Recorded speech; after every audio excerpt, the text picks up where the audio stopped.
നിങ്ങളുടേതടക്കം വീഡിയോകളിൽ വരുന്നത്. അത് അങ്ങനെ ഒരു ക്യാമ്പയിൻ മുന്നോട്ട് പോകുമ്പോൾ അത് ഉണ്ടാക്കുന്ന ആഘാതം ചെറുതായിരിക്കില്ല. അത് ഈ നാടിന് അത്ര പെട്ടെന്ന് ഉൾക്കൊള്ളാൻ കഴിയുന്ന ഒരു വിഷയമായിരിക്കില്ല. ഇത് പരിഹരിക്കാത്ത ഒരു പ്രശ്നമാണ് ഇവിടെ ഉണ്ടായിരിക്കുന്നത് എന്ന് നിങ്ങൾ കരുതുന്നുണ്ടോ? തീർച്ചയായും. ഒന്നാമതായി ഞങ്ങൾക്ക് പറയാനുള്ള ഒരു കാര്യം, ഇവിടെ രക്ഷിതാവും അതുപോലെ തന്നെ കുട്ടിയും അവിടെ ഒരു സമവായത്തിന്റെ ഒരു കാര്യം ഉണ്ടായ സ്ഥിതിക്ക് ഇത് കൂടുതൽ സെൻസിറ്റീവായ ഒരു വിഷയമായതുകൊണ്ട് തന്നെ അത് കൂടുതൽ ധ്രുവീകരണം ഉണ്ടാക്കുന്ന രൂപത്തിൽ ഇത്തരം ചർച്ചകൾ തുടരേണ്ടതില്ല എന്നുള്ളത് തന്നെയാണ് ഞങ്ങൾക്ക് ആദ്യമായി അതിലൊരു നിലപാട് പറയാനുള്ളത്. നമ്മുടെ ചർച്ചകൾ ഒരു കൺസ്ട്രക്റ്റീവ് ആയിരിക്കണം, സമൂഹത്തിൽ ഒരു ഗുണമുണ്ടാകുന്നതായിരിക്കണം എന്നുള്ളതാണ്. അപ്പൊ ഇവിടെ ഈ ഒരു വിഷയം അവിടെ ഉണ്ടായി, ആ വിഷയം ഇപ്പോൾ ഏത് നിലക്കാണ് എത്തി നിൽക്കുന്നത് എന്നുള്ള അറിയുന്നത് കൊണ്ട് തന്നെ ഇങ്ങനെ ഒരു സെൻസിറ്റീവായ രൂപത്തിൽ സമൂഹത്തിൽ ധ്രുവീകരണം ഉണ്ടാക്കുന്ന രൂപത്തിൽ ചർച്ചകൾ തുടർന്നു പോകരുത് എന്നുള്ള ഒരു അഭിപ്രായമാണ് ഒന്നാമതായി പറയാനുള്ളത്. രണ്ടാമത്തെ ഒരു കാര്യം, ഇതില് നമുക്ക് നമ്മളൊരു ജനാധിപത്യ രാഷ്ട്രത്തിലാണ് ജീവിക്കുന്നത്. എല്ലാവർക്കും അവരവന്റേതായ മതവിശ്വാസങ്ങൾക്കനുസരിച്ച് ജീവിക്കാനുള്ള ഒരു സ്വാതന്ത്ര്യമുള്ള ഒരു രാജ്യത്ത് അങ്ങനെയുള്ള ഒരു സാമൂഹ്യ സാഹചര്യം രൂപപ്പെടുകയാണ് വേണ്ടത്. അതിനു വേണ്ടിയിട്ടാണ് നമ്മൾ എല്ലാവരും ശ്രമിക്കേണ്ടത്. അപ്പോൾ സ്വാഭാവികമായിട്ടും അങ്ങനെയുള്ള ഒരു സാമൂഹ്യ സാഹചര്യം ഇല്ലാത്ത അവസ്ഥയിൽ, അതായത് ഒരു കുട്ടിക്ക് തട്ടമിട്ട് പോകാൻ പറ്റാത്തൊരവസ്ഥ, അല്ലെങ്കിൽ ഒരു ചന്ദ്രക്കുറി തൊട്ട് പോകാൻ പറ്റാത്തൊരവസ്ഥ, അല്ലെങ്കിൽ ഒരു കന്യാസ്ത്രീക്ക് ആ വേഷം ധരിച്ചുകൊണ്ട് പോകാൻ പറ്റാത്തൊരവസ്ഥ, പുരുഷമാല ധരിച്ചുകൊണ്ട് പോകാൻ പറ്റാത്തൊരവസ്ഥ ഉണ്ടാവുക എന്ന് പറഞ്ഞാൽ അത് അങ്ങനെ ഉണ്ടാകുമ്പോൾ ആ സാമൂഹ്യ സാഹചര്യത്തെയും ആ രീതിയെയുമാണ് നമ്മൾ വിമർശന വിധേയമാക്കേണ്ടത്. അല്ലാതെ അവിടെയുള്ള ഇരകളെയല്ല നമ്മൾ വീണ്ടും വീണ്ടും പ്രസ് ചെയ്യുകയും സമ്മർദ്ദത്തിലാക്കുകയും അവരെ കൊണ്ട് അവരാണ് പ്രശ്നക്കാർ എന്ന രൂപത്തിലല്ല പോകേണ്ടത്. എല്ലാവർക്കും അവരുടേതായ വിശ്വാസം അനുസരിച്ച് ജീവിച്ചാൽ അവരുടേതായ വസ്ത്രധാരണം പിന്നെ ആ രൂപത്തിൽ യൂണിഫോമിനെ വല്ലാത്ത രൂപത്തിൽ ബാധിക്കാത്ത രൂപത്തിൽ അവരുടേതായ വസ്ത്രധാരണങ്ങൾ എടുത്തു എന്നുള്ളത് കൊണ്ട് ഇവിടെ ഒന്നും സംഭവിക്കാൻ പോകുന്നില്ല. ഒരു കുട്ടി പുരുഷന്മാര ധരിച്ചു എന്നുള്ളത് കൊണ്ട് ഒന്നും സംഭവിക്കാൻ പോകുന്നില്ല. ഒരു തട്ടമിട്ട് എന്നുള്ളത് കൊണ്ട് ഒന്നും സംഭവിക്കാൻ പോകുന്നില്ല. അങ്ങനെ ഒന്നുമില്ലാത്തൊരു വിഷയത്തെ ഒരു വലിയൊരു പ്രശ്നവൽക്കരിച്ചുകൊണ്ട് അത് ആഗോള തലത്തിൽ തന്നെ വലിയൊരു പിന്നെ സമൂഹത്തിൽ തന്നെ വലിയ ധ്രുവീകരണം ഉണ്ടാക്കുന്ന രൂപത്തിലേക്ക് പോകുന്നതിന് പകരം ഞാനൊന്ന് ഇടപെടുന്നത് വളരെ വളരെ സെൻസിറ്റീവ് ആയ ശ്രീ അബ്ദുൽ ബസിൽ,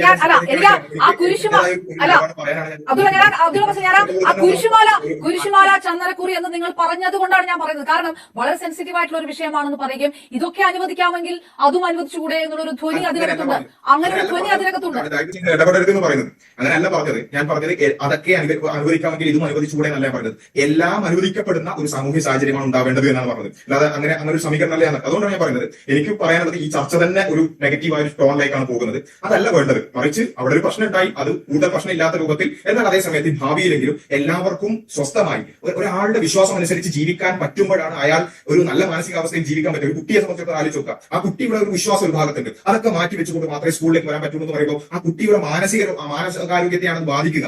അങ്ങനെ ഒരു സാഹചര്യം അല്ല വേണ്ടത്. മറിച്ച് എല്ലാവർക്കും അവരുടേതായ വിശ്വാസം അനുസരിച്ചും വസ്ത്രധാരണങ്ങൾ അനുസരിച്ചും പോകാൻ പറ്റുന്ന ഒരു സാമൂഹിക സാഹചര്യം ഉണ്ടാകും. അതാണ് മന്ത്രി ശിവൻകുട്ടി പറഞ്ഞിട്ടുള്ളത്. ആ ശിവൻകുട്ടി പറയുന്നത് വലിയൊരു പ്രശ്നമാണ്, അല്ലെങ്കിൽ ഇവിടെ ധ്രുവീകരണം ഉണ്ടാക്കുന്ന ഒരു കാര്യമാണ് എന്ന് പറയുമ്പോൾ എന്താണ് ധ്രുവീകരണം? എല്ലാവർക്കും അവരവന്റേതായ രൂപത്തിൽ സ്വാതന്ത്ര്യത്തോടുകൂടി ജീവിക്കാനുള്ള സാഹചര്യം ഉണ്ടാകണം എന്ന് പറയുന്നത് ധ്രുവീകരണമാണ്. ഇവിടെ ധ്രുവീകരണം വരുന്നത് എപ്പോഴാണ്? ഇപ്പൊ ഞാൻ ആലോചിച്ചു നോക്കാം. ഇപ്പം ഇവിടെ പിന്നെ മുസ്ലിങ്ങൾ ക്രിസ്ത്യൻ മാനേജ്മെന്റുകളിലേക്ക് പോകും. ഇങ്ങനെയുള്ള പ്രശ്നങ്ങളൊക്കെ ഉണ്ടാകുന്നുണ്ട്.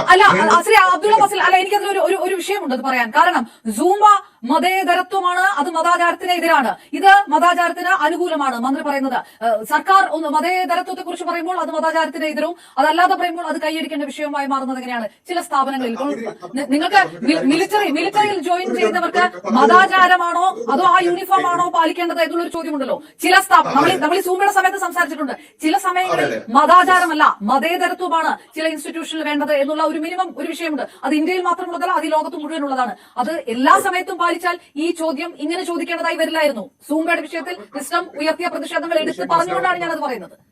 ഓക്കെ, അത് അവർക്ക് വിഷയം മനസ്സിലാവാത്തതാണ്. സൂംബ വിഷയത്തിൽ അടക്കം ഞങ്ങൾ തന്നെയാണ് പറഞ്ഞത്. എല്ലാവർക്കും അവരവന്റേതായ രൂപത്തിൽ ജീവിക്കാനും ഏതെങ്കിലും ഒരു കാര്യത്തോട് വിയോജിപ്പുണ്ടെങ്കിൽ അതിൽ നിന്ന് മാറി നിൽക്കാനുള്ള സ്വാതന്ത്ര്യമാണെന്ന് തന്നെയാണ് ഞങ്ങൾ പറഞ്ഞത്. ഞങ്ങളുടെ വിഷയം കൺസിസ്റ്റന്റ് ആയി ഒരാളെ സംബന്ധിച്ചു അയാൾക്ക് താല്പര്യമില്ലാത്തൊരു വിഷയത്തിൽ പോയി താല്പര്യമില്ലാത്തൊരു ഒരു സൂംബ ഡാൻസ് കളിക്കുക, അതിന്റെ ആവശ്യമില്ല. താല്പര്യമില്ലാത്തൊരു വസ്ത്രധാരണം സ്വീകരിക്കുക, അതിന്റെ ആവശ്യമില്ല. എല്ലാവർക്കും അവരുടേതായ സ്വാതന്ത്ര്യത്തോടു കൂടി ജീവിക്കാനുള്ള ഒരു സാമൂഹ്യ സാഹചര്യം ഉണ്ടാവണം.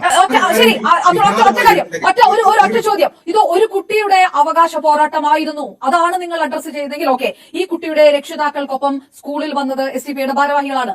ലൈവ് സ്ട്രീമിംഗ് നടത്തുന്നു, വീഡിയോ പുറത്തുവിടുന്നു. ഇത് രാഷ്ട്രീയവൽക്കരണമോ അല്ലെങ്കിൽ അവരുടെ ഒരു സംഘടനാപരമായിട്ടുള്ള ഒരു മുതലെടുപ്പോ ഇതിനകത്ത് ഉണ്ടായിട്ടില്ലേ? ഇതൊരു സ്കൂൾ കുട്ടിയുടെ വിഷയം മാത്രമായിട്ടാണോ ഇത് പുറത്തേക്ക് വന്നത്? ഇതിന് അപ്പുറത്തേക്ക് ഇതൊരു വലിയ വിഷയമായി ഉയർത്തിക്കൊണ്ടുവരാൻ ഒരു സ്ഥാപിത താല്പര്യം ഇതിനകത്തുണ്ടായില്ലേ? അതെ, അതല്ലേ അപർണയ്ക്ക് പറയാനുള്ളത്. അങ്ങനെ രാഷ്ട്രീയമായ മുതലെടുപ്പുകൾ നടക്കുന്നുണ്ടാവാം. ആ മുതലെടുപ്പുകൾ മാറ്റിവെച്ചുകൊണ്ട് അപർണയോട് ഒറ്റ ചോദ്യം ചോദിക്കട്ടെ. ഇതിൽ ആ കുട്ടിക്ക് ഇപ്പോഴും ഹിജാബ് ധരിക്കാനാണ് താല്പര്യം എന്നുണ്ടെങ്കിൽ അപർണ ആരുടെ കൂടെയാണ്? നോക്കൂ, സ്കൂൾ യൂണിഫോമിന്റെ ബൈലോയാണ് നിങ്ങൾ അനുസരിക്കേണ്ടതെങ്കിൽ ഞങ്ങൾ ഓക്കെ അതുള്ള ശരി, അത് എന്നോട് വ്യക്തിപരമായി ചോദിച്ചോട്ട് ഞങ്ങൾ നിൽക്കുന്ന ഒരു സ്ഥാപനം സ്വാഭാവികമായിട്ടും മതാചാരപരമായിട്ടുള്ള പല അടയാളങ്ങളും ധരിച്ചുകൊണ്ടല്ല വാർത്ത വായിക്കേണ്ടത് എന്നുള്ളത് ഒരു ബൈലോയാണ്. അതൊരു റിട്ടേൺ ബൈലോ അല്ല, അതൊരു അൺറിട്ടേൺ ബൈലോയാണ്. പക്ഷേ നിങ്ങൾ ഒരു സ്ഥാപനത്തിന്റെ ഭാഗമാകുമ്പോൾ, നിങ്ങൾ പട്ടാളത്തിന്റെ ഭാഗമാകുമ്പോൾ, നിങ്ങൾ ഒരു മിലിറ്ററിയുടെ ഭാഗമാകുമ്പോൾ നിങ്ങൾ അനുസരിക്കേണ്ടത് ആ ബൈലോയാണ്. മതാചാരത്തെക്കാൾ മതേതരത്വം മുന്നിൽ നിൽക്കുന്ന ചില സന്ദർഭങ്ങളിലെ അങ്ങനെ മുന്നോട്ട് കൊണ്ടുപോകട്ടെ. അതായത് ഇനി ഞാൻ ചോദിക്കുന്നത്, ഒരു മുസ്ലിം മാനേജ്മെന്റ് സ്കൂളിൽ ഇനി മുതൽ കുരിശുമാല ധരിക്കരുത് അല്ലെങ്കിൽ ചന്ദനക്കുറി തൊട്ട് വരരുത് എന്നൊരു ബൈലോ ഇറക്കിയാൽ അതിനോട് നിങ്ങൾ എങ്ങനെയാണ് പ്രതികരിക്കുക? ആ തരത്തിലുള്ള കമന്റുകൾ ഇപ്പോൾ വന്നുകൊണ്ടിരിക്കുന്നു. അതാണ് ഞാൻ ചോദിച്ചത്. ആ തരത്തിലുള്ള കമന്റുകൾ ഇപ്പോൾ വന്നുകൊണ്ടിരിക്കുന്നു. ആ തരത്തിലുള്ള കമന്റുകൾ സമൂഹ മാധ്യമങ്ങളിൽ ഒരു ക്യാമ്പയിൻ പോലെ വന്നുകൊണ്ടിരിക്കുന്നു. ഇതൊരു സ്കൂളിലെ വിഷയമായിട്ട് കണക്കാക്കുന്നില്ല. അതിനോട് നിങ്ങൾ എങ്ങനെ പ്രതികരിക്കുന്ന ചോദിച്ചത്. അത് നല്ല സാമൂഹ്യ സാഹചര്യമാണോ? ഒരു മുസ്ലിം മാനേജ്മെന്റ് ബൈലോ ഇറക്കുകയാണ്, ചന്ദനക്കുറി തൊട്ട് വരരുത്, അത് മതത്തിന്റേതാണ്, അല്ലെങ്കിൽ പിന്നെ എന്താ പറയാ ശബരിമലക്ക് പോകുമ്പോൾ കറുത്ത വസ്ത്രം ധരിച്ചു വരരുത്, അതൊരു പിന്നെ മതത്തിന്റേതാണ് എന്ന് പറഞ്ഞുകൊണ്ടൊരു ബൈലോ. ശബരിമലയ്ക്ക് പോകുമ്പോൾ കറുത്ത വസ്ത്രം ധരിച്ചുകൊണ്ട് അല്ലെങ്കിൽ മറ്റേതെങ്കിലും നിറമുള്ള യൂണിഫോം ഉള്ള ഒരു സ്കൂളിൽ ഒരു കുട്ടിക്ക് കറുത്ത വസ്ത്രം ധരിച്ച് ശബരിമലയ്ക്ക് പോകുമ്പോൾ വരാൻ സാധിക്കുമോ? ക്രൈസ്തവ മാനേജ്മെന്റ് സ്കൂളിൽ സാധിക്കുമോ? സ്വാഭാവികമായിട്ടും ഈ വിഷയം ഉണ്ടാവില്ലേ? ഇല്ല, ഇപ്പോൾ തന്നെ വരുന്നുണ്ട്. ഇപ്പോൾ തന്നെ അങ്ങനെ വരാറുണ്ട്. കുട്ടികൾ അങ്ങനെയൊക്കെ വരാറുണ്ട്. അതിൽ ആർക്കും ഒരു അസഹിഷ്ണുതയില്ല. ശ്രീ അബ്ദുൽ വസീൽ, ഒരു വശത്ത് നിന്ന് ആവശ്യപ്പെട്ടാൽ മറുവശത്ത് നിന്നും അത് ആവശ്യപ്പെടില്ലേ? അല്ലെങ്കിൽ ഒരു കറുത്ത ഷോള് ധരിച്ചുകൊണ്ട് വന്നു എന്നുള്ളത് കൊണ്ട് ഇവിടെ ഒരു ആകാശം ഒടിഞ്ഞു പൊളിഞ്ഞു വീഴാൻ പോകുന്നില്ല. നമുക്ക് സഹിഷ്ണുതയാണ് വേണ്ടത്. എല്ലാവർക്കും അവരവരുടെ ഇഷ്ടപ്രകാരം മതാചാരം അനുസരിച്ചുകൊണ്ട് തന്നെ ജീവിക്കാനുള്ള സാമൂഹ്യ സാഹചര്യമാണ് വേണ്ടത്. അങ്ങനെ ജീവിക്കുന്നു എന്നുള്ളത് കൊണ്ട് ഇവിടെ ഒരു ആകാശം ഒടിഞ്ഞു പോലും വീഴാൻ പോകുന്നില്ല. അങ്ങനെ ഞാൻ ചോദിച്ചത് ഉത്തരം ഇതുവരെ പറഞ്ഞിട്ടില്ല.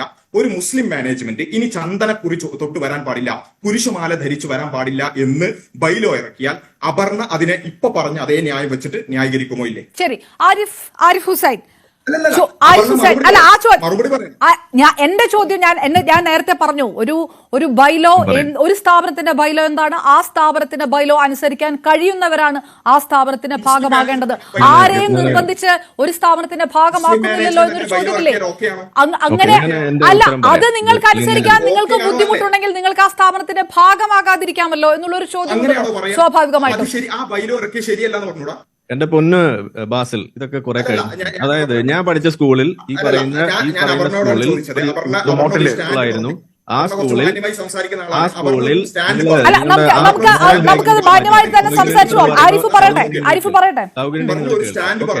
ആ വിഷയമാണ് ഇപ്പോൾ സമൂഹ മാധ്യമത്തിൽ ഓരോ സമുദായത്തിലുള്ളവർ ആ സമുദായത്തിന്റെ മാനേജ്മെന്റിന്റെ സ്കൂളുകളിൽ പഠിച്ചാൽ പോരെ എന്ന് ചോദിക്കുന്നത്. ഓരോ സമുദായത്തിന്റെ അല്ല, അങ്ങനെ പറയരുത്. മറ്റു സമുദായങ്ങൾ, ഹൈന്ദവ സമുദായാലും ക്രൈസ്തവ സമുദായാലും മുസ്ലിം കോളേജുകളിലോ സ്കൂളുകളിലോ പഠിക്കുകയാണെങ്കിൽ അവിടുത്തെ നിയമം എന്താണോ അത് അനുസരിക്കുന്നു. നിങ്ങൾ എവിടെയെങ്കിലും കേട്ടിട്ടുണ്ടോ ഏതെങ്കിലും മുസ്ലിം മാനേജ്മെന്റ് സ്കൂളിന് കീഴിലുള്ള കോളേജുകളിലോ സ്കൂളുകളിലോ ക്രിസ്ത്യൻ കുട്ടികളോ ഹിന്ദു കുട്ടികളോ പ്രശ്നം ഉണ്ടാക്കിയതായിട്ട്, ഇത്തരം കാര്യങ്ങൾക്ക് പ്രശ്നം ഉണ്ടാക്കിയതായിട്ട് കേരളത്തിൽ നിന്ന് ഏതെങ്കിലും ഒരു വാർത്ത ചൂണ്ടിക്കാണിക്കാൻ സാധിക്കുമോ? താങ്കൾ സംസാരിച്ചപ്പോൾ ഞാൻ ഇടപെട്ടില്ലല്ലോ. ക്ഷമാപൂർവ്വം ഞാൻ കേട്ടിരിക്കുകയല്ലേ ചെയ്തത്. താങ്കൾ സഹിക്കും. കുരിശുമാല അകത്താണിട്ടിരിക്കുന്നത്. ആരും കയ്യിൽ ഇങ്ങനെ പൊക്കി പിടിച്ചു നടക്കുന്നത് ഞാൻ ആരെയും കാണിച്ചോണ്ടല്ല നടക്കുന്നത്. അതിന്റെ ഉള്ളിലാണ് കിടക്കുന്നത്. നിങ്ങളെ പോലെയല്ല വരെ മതം കൊണ്ട് നടക്കുന്നവരല്ല ക്രിസ്ത്യാനികൾ.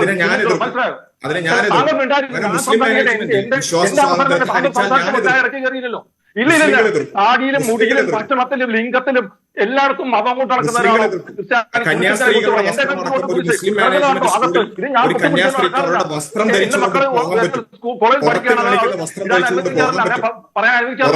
നിങ്ങൾ സമാധാനപ്പെടും. ഞാൻ പറയട്ടെ, നിങ്ങൾ സമാധാനപ്പെടും. ഞാൻ പറയട്ടെ, നിങ്ങൾ ഇവിടെ ചർച്ചയിൽ ജിഹാദ് നടത്തല്ലേ? നിങ്ങൾ സമാധാനപ്പെടും. ഇല്ല, നിങ്ങളുടെ ആളുകൾ ഈ പ്രശ്നങ്ങൾക്കെല്ലാം ഇത് തന്നെയാണ് ഇരവാദം. നിങ്ങൾ കാണിക്കാവുന്ന ന്യായീകരിക്കുകയും ചെയ്യുന്ന ഈ ഇരവാദം കാരണമാണ് നിങ്ങൾ ഉണ്ടാവുന്നത്. അപ്പോ അത് എന്തുകൊണ്ടുണ്ടാകുന്നില്ല നിങ്ങൾ മുസ്ലിം മാനേജ്മെന്റ് ഇങ്ങനെ വിശ്വാസ സ്വാതന്ത്ര്യത്തെ ഹനിക്കുന്നില്ല എന്നുള്ളത് കൊണ്ടാണ്.